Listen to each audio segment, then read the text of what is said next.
Welcome to another exciting episode of the Business of Digital podcast, featuring your hosts, Matt Siltala and Dave Rohr. Hey guys, excited to have another Business of Digital podcast episode going for you. So we are going to just jump straight into this one. How's it going, Dave? It's going. Awesome. All over the place. So we're going to talk about, we're going to dive into an SEO question. We're going to call this one SEO question 2, because I had to ask you when we before we were recording, like, have we only done one other question like this? And the answer was yes. I know you did a list of, like, we had 10 and we covered like 4. Right. We did as much as we could within our time allowed. Yeah, it was like 25 minutes and we did 4. So we're just going to do one today. We're going to do one today, but it is a big general discussion. We are going to dive into one on, drumroll, link building. Everybody's favorite topic, right, Dave? No. No? All right. Nope. Least favorite topic. So this, and I like how you set it up when we were chatting earlier. You know, this is a question that could have been posed 4 years ago, 2 years ago, a month ago. And so, 10 years ago, today, yeah. Doesn't matter. So with that said, why don't you jump into it, give us the gist of the question, and we'll go from there.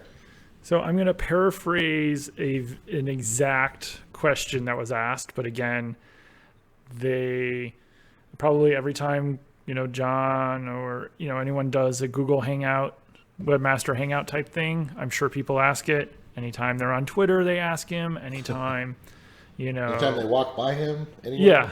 Yeah. If people see Matt Cut somewhere, they probably still ask him these questions. Jeez. If someone sees any SEO, they probably ask these questions. And I don't think we have the answers, all of them. No one does. But we have many, many years experience. Yes. Matt's been building links before really he knew what the heck he was doing. Yeah, before I knew it was called link building. But here I will paraphrase it. Help. Okay. Am I crazy? I have a job up on Upwork for backlinks as I but if I don't have a post or anything to offer a value. So basically he has nothing that is link worthy. Or he thinks nothing's link worthy. Yeah, he doesn't think he has any content worth linking to, but they're trying to build links. Also I was asking about different pages and money pages. Will they just use the home page? This person has blah, blah, blah, start talking about them. And then they explain that they're lost. What is the proper way to get backlinks? And then they explain what their business is. And it's like, basically, I have nothing on my site someone would want to link to. I have no content, no assets, nothing cool, nothing unique, nothing original, but I need links. Please tell me where I can go get cheap, easy links. Isn't that what usually everyone asks? Yes. That's okay, guys. Go to Fiverr. Okay, end of discussion. Yeah, go to Fiverr. Go to Upwork. Just kidding. Don't do that. Go get 100 Web 2.0 backlinks for $10. Go find a blog network, a guest post network somewhere. But like this is don't do any of that. Link building 101. I need links. I know I need links. So can I jump into have no idea this? What to do. So I'm just going to jump. I just thought of this, Dave, and so hopefully it's all right if I can always edit you out. You can, but I used to love this. Like, it takes me back to the days when we would get those phone calls from people, or and again, I'm taking myself way back to the early days, like Dig. When people would want to get on the front page of Dig because it was. You could actually brag about getting so much traffic it shut the server down back when that was like a thing. Hey, I shut the server down. Anyway, so when I read this, it makes me go back to that kind of thinking. And one of the ones that I thought of when you were reading this question more than anything was, we worked with an accounting company, like a accounting tax type company. And if there's anything you can think of that is more boring than accounting for creating content, like challenge me, okay? And so one of the things that we did that I thought was brilliant was in this particular case, we said, okay, or no, sorry, I'm getting a couple stories messed up here. This was a paper shredding company, all right? And so this one that I'm going to give the example is for paper shredding company. Sorry about that. So, and in my opinion, that's a pretty boring industry. Okay, like paper shredding. And so what we had done with them was we came up with this plan because they needed to build links, obviously. And one of the things that I thought was interesting in my conversations with them was like how much paper is shredded a year. And then we got to thinking, okay, well, is there a way that we could figure out like how much that you guys shred in over a year, and like could we compare it to something? Okay. And then so we started doing like certain industries and businesses and how much paper is shredded per year, and started comparing it to like the height of like the Empire State Building, for example. And so I remember we did it for this one company, and like how much paper is shredded in a year on average, and it was like so many Empire State Buildings. But it put it in a visual that was like pretty amazing to think about if you're thinking about it that way. And so like I love doing stuff like that. I love taking that type of boring subject and figuring out ways. And these are, when we're talking about these guys, are like, yeah, that's pretty fun. Like that's something that I would even like enjoy looking at, or that's a good way of digesting it. And it's like I told people all the time, it's like instead of having a list, like the keyword that each 50 state uses the most or whatever, have a visual, have a map of the United States or whatever, have a map of whatever, and put that keyword on it, or put the logo on it, or put whatever it might be. And so like have a way to make something that you're doing a little bit more visual. And so I don't know, that's just the first thing that comes to my mind. I used to love the challenge, Dave, of when someone says, hey, I got a boring industry, how can we make it interesting? And so like that's just what popped into my head. Well, and I'm looking at the episode we did with Deborah last year, where we dug into the history of link building. I mean, if you're thinking about what to do, great episode. Yeah, it was a fun episode. But if you're thinking about link building and what you should do, honestly, go listen to it, or at least check out our write-up. It has a list of things that people have done over time. Site outreach, profile links, directories, spinning articles, PBNs, content thinning, link, like there's a bunch of stuff there. And there's a bunch of other lists that are probably even more extensive, but take a look at lists like that and say, what are all the things that people do, and can you scale it? I mean, this is the easiest answer is, can I scale this link building? Like, yeah, that's very good. Yeah. And if the answer is yes, Google is probably worked on a way to devalue it, has worked out a way to devalue some of it at least. Everyone's always talking about PBNs. There's risk. Anything like that you can scale, there's risk with. And if you're okay with taking on risk and having your money site, your money pages, your main site, all of your other work, completely throttled by Google for breaking rules, that is a risk you take. And some of those things are more risky than others. But as we were talking, just the constant, it could be any day about link building. July 31st, Google says, and this is by Roger Monti on SEJ, Google says, don't focus on link juice, focus on this instead. Where was the other lists? August 10th, Barry on SE Roundtable. Guest blog post links have zero value, according to Google, in one tweet. Or the one that we just talked about earlier, them saying earlier this week or late last week about Wikipedia having a Wikipedia link having no value at all to helping your web page rank. Yeah. And if you go in any forum or Twitter or Facebook group, I'm sure people are still talking about, yes, it does, no, it doesn't, or, whatever. And we're not going to, we're not here to argue one way or the other.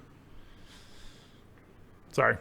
No, you're right. I just remember something that Ray had often mentioned about, getting any kind of links, and I think this was back in the day when they first started doing followed or no followed links.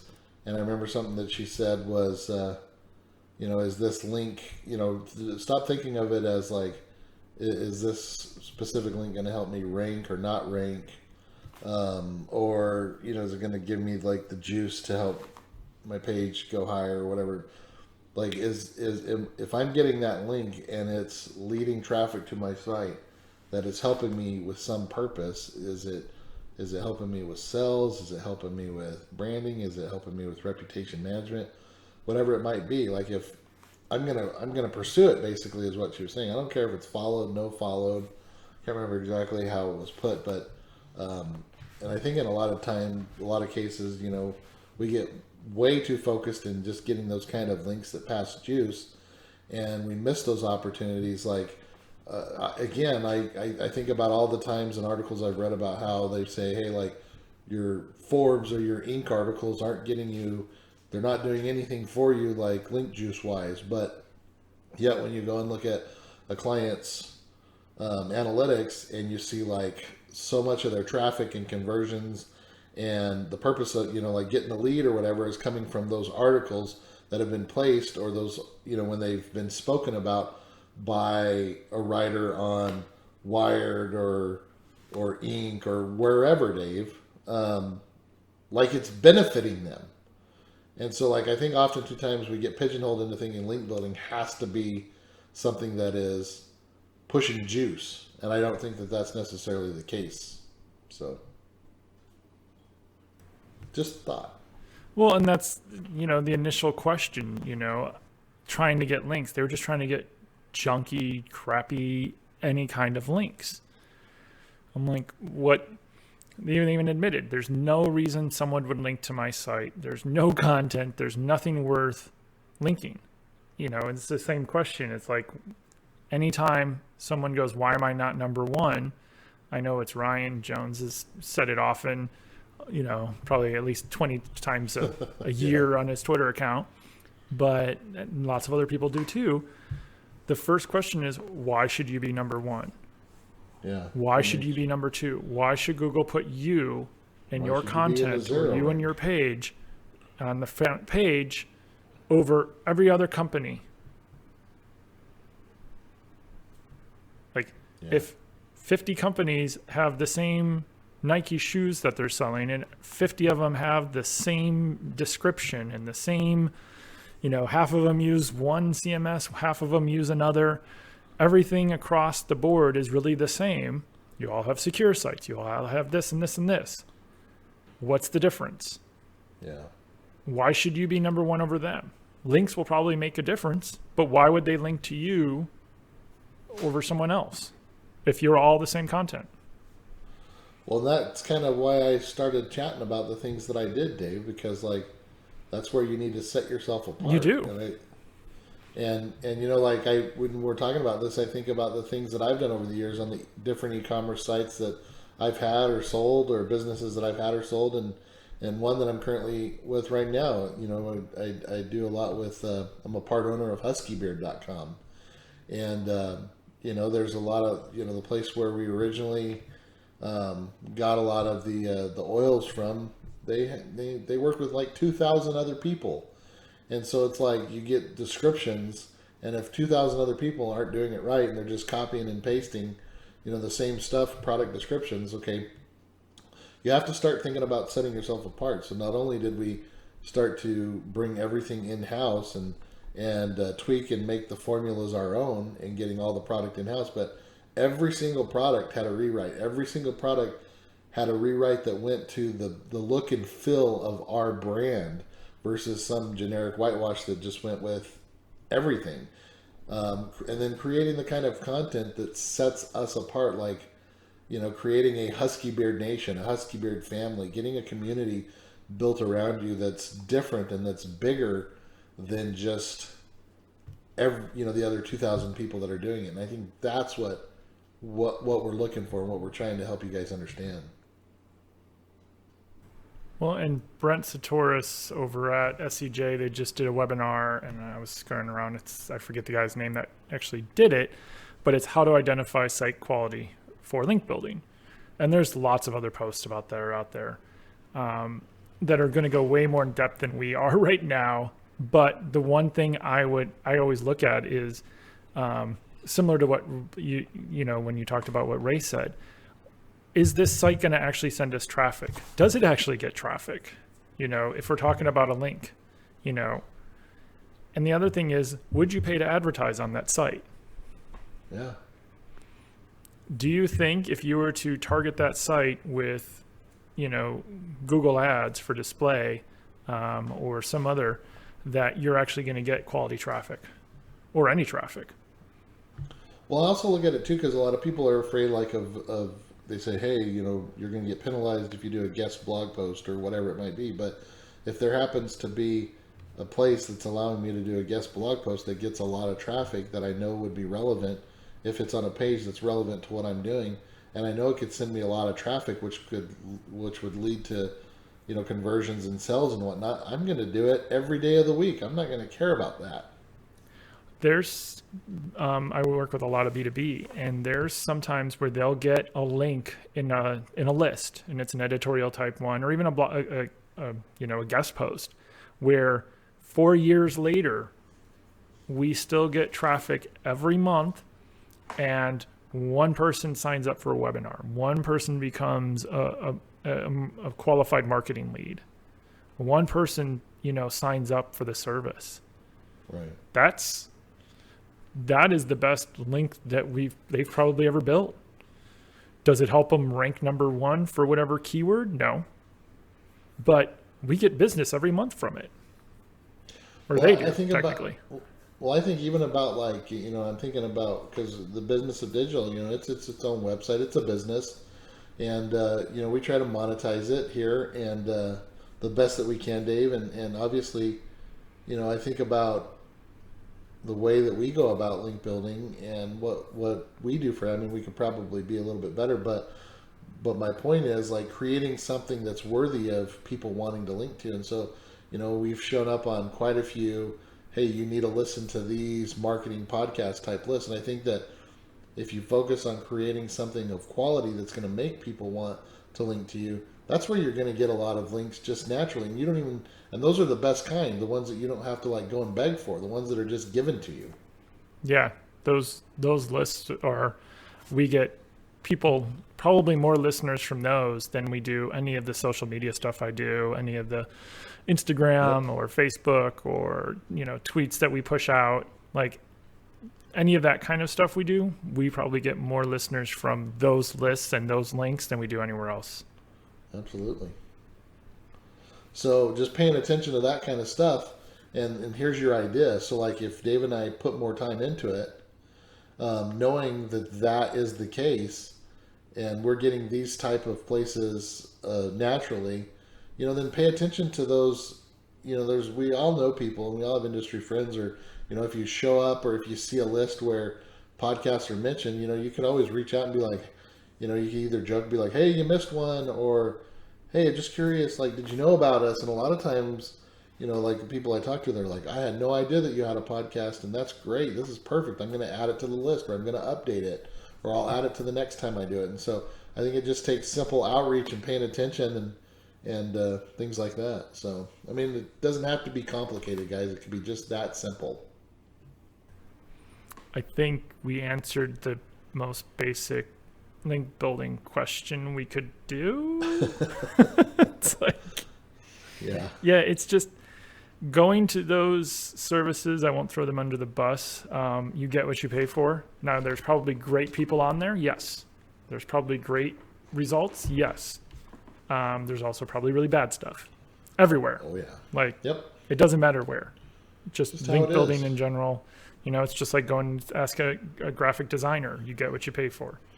Going to ask a developer, you know, a floor installer for Matt, you know, landscape person that I was talking to. Sometimes the most expensive isn't the best. Sometimes the cheapest isn't the best. Sometimes they are.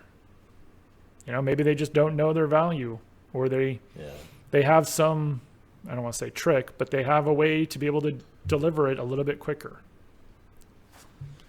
Yeah. But yeah, take a look at whatever you're doing, and if you know that you don't have anything to link to, it's going to be tough.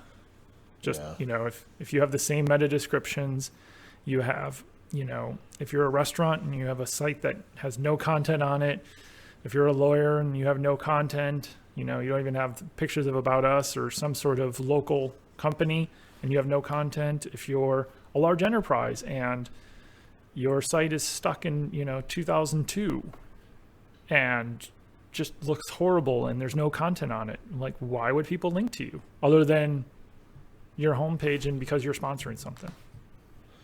Well, and you guys, and if you're listening to this, obviously you want to know about this. Like, if you have questions, reach out to Dave and I.